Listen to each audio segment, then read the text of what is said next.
It has been 7 years since I wrote Philo Trinity.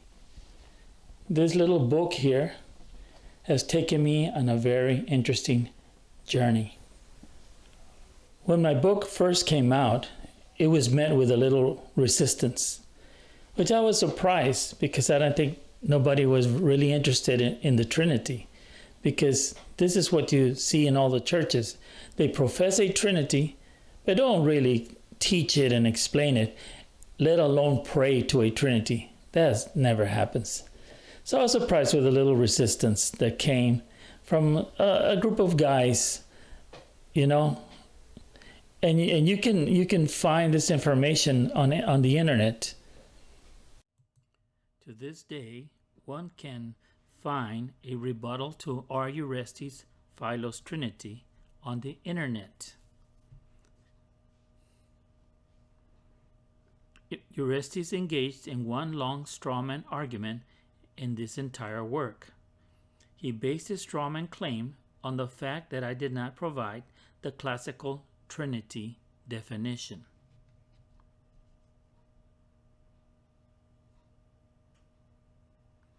It is my contention that Uresti fails in his attempt to make the connection that he postulates in his work. I applaud this young man for trying to defend the Trinity. He was not successful in debunking the direct sources used or the direct quotes of Philo that point to the modern Trinity.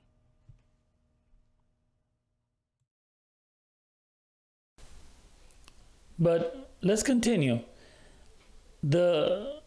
Since I first wrote Philo's Trinity, I had several things that I use as resources. And one of them, of course, is the writings of Philo of Alexandria. His actual writings is the first thing that I looked at. And I also looked at the actual writings of the Ante-Nicene Fathers. And I have to say this, a lot of people on the internet write about the Ante-Nicene Fathers and the Apostolic Fathers and the Church Fathers, but they don't quote directly from the Church Fathers. What they do is they quote from other people who've written about the Fathers. And this is a huge mistake that I sought not to commit. And so everything that I wrote on Philo's Trinity is coming directly from either the works of Philo or the Ante-Nicene Fathers. Since 2013, I have been using sources to prove the point of Philo's Trinity. And one of my most prized sources was Dr. David Runia and his book on the influence of Philo in the early church writings. It has been a prized possession of mine. And I also use the writings of Dr. Alfred Edersheim, who wrote the Life and Times of Jesus the Messiah. And to me, that has been a wonderful work that has shown me how the Logos of Philo was used to teach something different in Christianity. And since then, my sources have increased even more, using even Trinitarian sources that when they teach on the Trinity, they really expose themselves to their error by quoting philosophers and so forth. Now, since 2013, I've made several videos on YouTube, and these videos, they show certain doctors of theology or philosophy who tell us that Philo did have influence on the early church fathers, which are called the Apostolic and Ante-Nicene Fathers. I'll give you some examples. One is Dr. William Lane Craig, who writes about the Logos of philosophy and the Logos of Philo, which became the Logos of the Apostle John. You also have someone like Jim Staley, who teaches also that he believes that Philo influenced the apostles. And then you have Dr. Robert Price, who really just tells us that Philo mapped out the way to the Trinity. And you have Dr. Harold Attridge, Dr. David Bartlett, who are professors, university professors, who also talk about Philo's Logos and how Philo's Logos was the Logos of the Apostle John. Of course, all of this is false, it's wrong.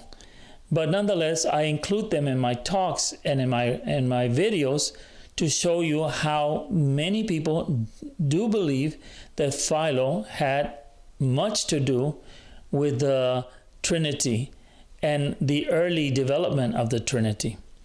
And so, very interesting. I'm going to conclude today with a short video on Dr.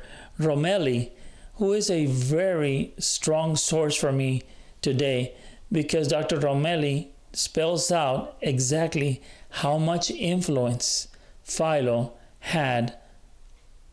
Of course, the main point is clearly, and this has been already said many times, the variegated influence of Philo on all of patristic exegesis, patristic theology, and what I call patristic philosophy, because in many cases it's really a re-elaboration of Greek philosophy into Christian theology, and this is patristic philosophy.